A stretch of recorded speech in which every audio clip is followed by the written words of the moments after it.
Is there an optimum or well-accepted best way? No. What I would say is there's a concept. Give yourself enough time, factor in enough recovery, make sure that you build up to a crude volume at an appropriate level prior to the race, and then have an appropriate taper into your race. But there's no one best accepted way. Unfortunately, many online would advocate there is. The only way to train for this is this. It's very much along the best exercise for type videos. Whereas here, it's no, it's fitting the plan for you. And that can be completely non-traditional to what the next 10 people do, because it's your plan. So if someone says to me, Mike, I found this plan online and it's just not working for me, what should I do? All I ever do is tell me about the plan. Okay, well, yeah, I don't like, this Saturday run, I coach my kids' football team, my soccer team. I can't, right, move that to a different day. Oh, can I do that? Yeah, but you have to adjust the rest of it around it. So there's no best way, but there's lots of worse ways. And that's often too much rigidity.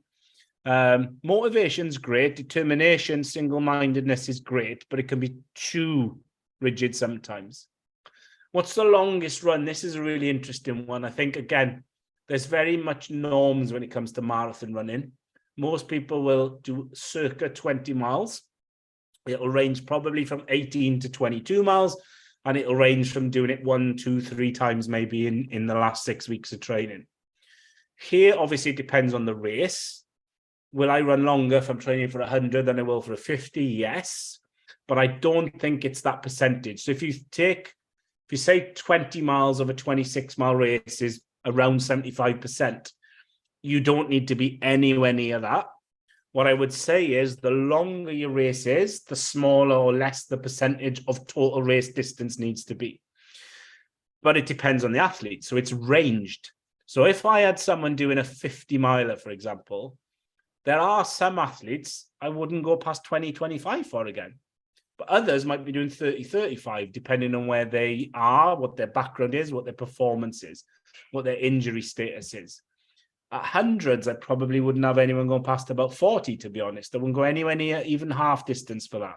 But others might do a 50 as part of their build-up for it, as long as there's recovery built in, because they want to practice certain kit. There's a lot of races now, for example, here in the UK, where there's a 100-mile route where smaller ultras form part of the 100-mile route. Or on a multi-day, it's one segment of that. So they'll enter that race as a training day because it allows them to recce the route and so on and so on. So there's ways and times sometimes we will deviate from that. But what I would normally answer this one is the longest run you should do for an ultra is probably shorter than you think. What I often do a lot of the time now is I accumulate it, and you saw it with some of those. If someone's doing a 50-miler, I may well have them do 10 miles 4 times over 2 days. Run 10 in the morning, 10 in the night, 10 the next morning, 10 that next night. There's 40 miles, but with appropriate rest, fatigue, fueling, sleep, feeding, and a cumulative amount of stress that's much less than if I send you out for 40.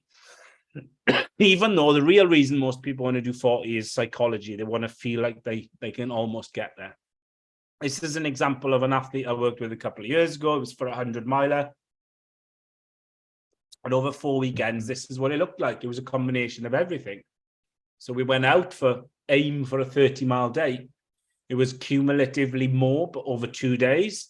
Then we did a massive walk, and then we did a really big weekend, combining 1 long run and 2 shorter runs.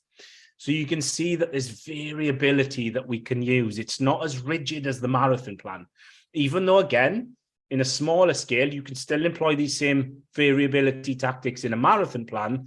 We have to be a little bit more flexible when it comes to ultras and be a bit more imaginative as well. I'm a big fan of just inventing things with some of these athletes. I'm not set in a set way of trying to get them to it.